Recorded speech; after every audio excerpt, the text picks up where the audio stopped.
If you clicked on this video, you may have a similar struggle as I had for many years with borderline high or even high-risk cholesterol levels.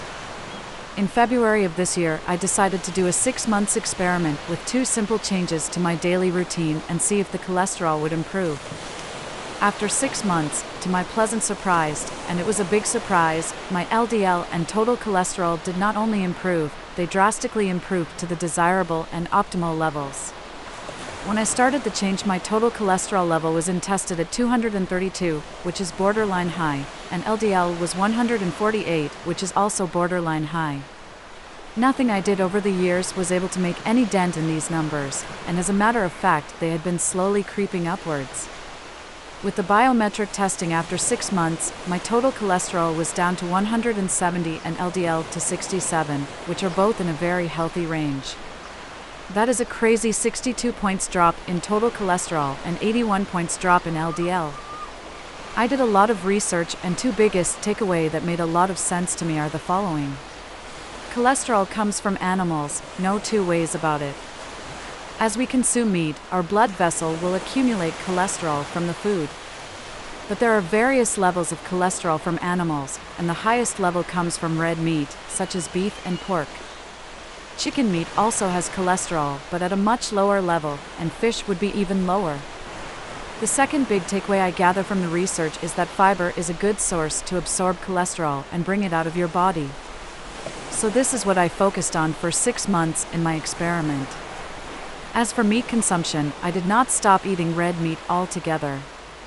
I chose chicken over beef and pork when the options are available.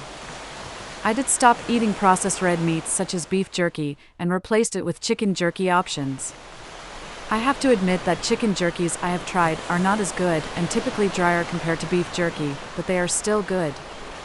I tried to limit red meat consumption to once a week, but there's no hard limit on that. As mentioned, I typically just go for the non-red meat option when available.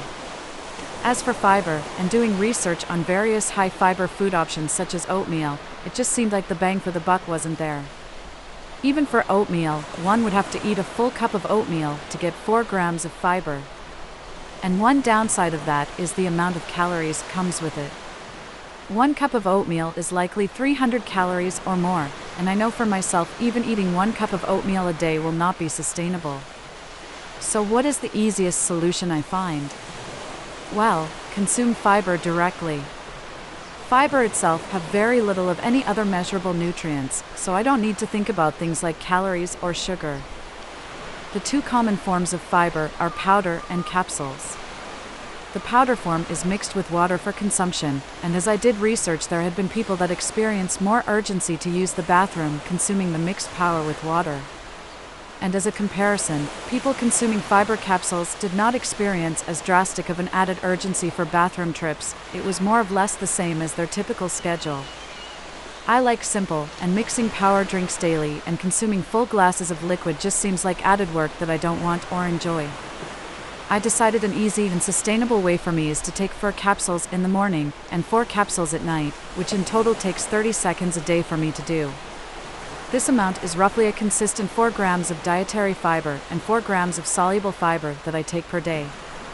I was very pleasantly surprised with this result, especially after years living in the borderline high levels and not really getting much tangible feedback from the clinics on how to improve the numbers.